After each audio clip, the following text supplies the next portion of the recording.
ನರಳಿ ನರಳಿ ಪ್ರಾಣ ಬಿಟ್ರ ಡಾಕ್ಟರ್ ಕೃತಿಕಾ ರೆಡ್ಡಿ. ಪತ್ನಿ ಗೋಗರೆದ್ರು ಕರಗಲಿಲ್ವಾ ಕ್ರೂರಿ ಪತಿ. ಕೃತಿಕಾ ಸಾಯೋ ಮುನ್ನ ಮಾಡಿರೋ ಮೆಸೇಜ್ ಈಗ ಲೀಕ್ ಆಗ್ತಾ ಇದೆ.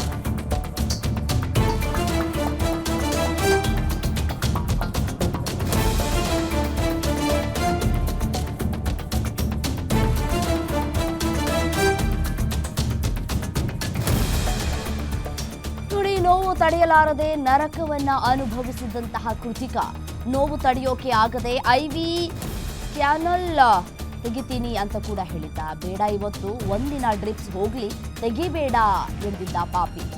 ಕೊನೆ ಡೋಸ್ ಕೊಡ್ತೀನಿ, ಆಮೇಲೆ ನಿಂಗೆ ನೋವು ಇರೋದಿಲ್ಲ ಅಂತ ಹೇಳಿದ್ದ.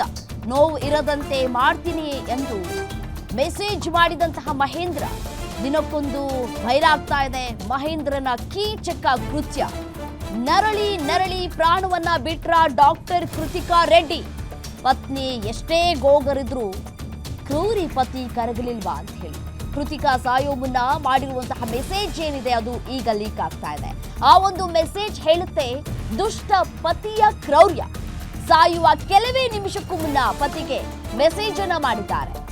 ನೋವನ್ನ ತಡೆಯೋದಕ್ಕಾಗ್ತಾ ಇಲ್ಲ ಅಂತ ಹೇಳಿ ಮೆಸೇಜ್ ಅನ್ನ ಮಾಡಿದ್ದಾರೆ ಕೃತಿಕಾ.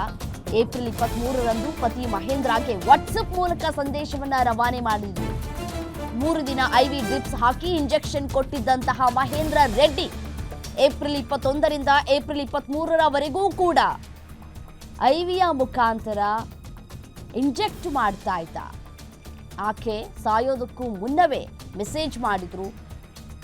ಈ ರೀತಿಯಾಗಿ ನನ್ನ ಗಂಡನೇ ನನ್ನನ್ನ ಕೊಲೆ ಮಾಡ್ತಾನೆ ಅಂತ ಹೇಳಿ ಆಕೆ ಊಹೆ ಕೂಡ ಮಾಡಿರಲಿಲ್ಲ. ಸಣ್ಣ ಸುಳಿವು ಕೂಡ ಆಕೆಗೆ ಸಿಕ್ಕಿರಲಿಲ್ಲ. ಸಾಕು, ನನಗೆ ಡ್ರಿಪ್ಸು ನನಗೆ ಸಾಕಂತ ಅನ್ನಿಸ್ತಾ ಇದೆ, ಇಲ್ಲಿಗೆ ಇವತ್ತಿಗೆ ನಿಲ್ಲಿಸ್ಬಿಡೋಣ ಅಂತ ಹೇಳಿ ಆಕೆ ಮನವಿಯನ್ನ ಮಾಡ್ಕೊಂಡಿದ್ರು ವಾಟ್ಸಪ್ ಮೂಲಕ. ಆ ಮನವಿಗೂ ಕೂಡ ಆ ಪತಿಯ ಮನಸ್ಸು ಕರಗಿಲ್ಲ. ಆದರೂ ಕೂಡ ಅವತ್ತು ಡ್ರಿಪ್ಸ್ಗೆ ಈ ಐವಿ ಮುಖಾಂತರ ಇಂಜೆಕ್ಟ್ ಮಾಡಿ ಆಕೆಗೆ ನರಕ ದರ್ಶನವನ್ನು ಮಾಡಿಸಿದ್ದಾನೆ. ಕೊಲೆಯಾದಂತಹ ಡಾಕ್ಟರ್ ಕೃತಿಕಾ ಸಾಕಷ್ಟು ಆಸೆ ಆಕಾಂಕ್ಷೆಗಳನ್ನು ಇಟ್ಕೊಂಡಿದ್ರು. ಮತ್ತೆ ಬಡ ರೋಗಿಗಳಿಗೆ ನಾನು ಟ್ರೀಟ್ಮೆಂಟ್ ಕೊಡಬೇಕು ಅನ್ನುವಂತಹ ಆಸೆಗಳನ್ನು ಇಟ್ಕೊಂಡಿದ್ರು. ಇಬ್ಬರೂ ಕೂಡ ಶ್ರೀಮಂತರೇ, ವಿದ್ಯೆ ಬುದ್ಧಿ ಎಲ್ಲವೂ ಕೂಡ ಇತ್ತು.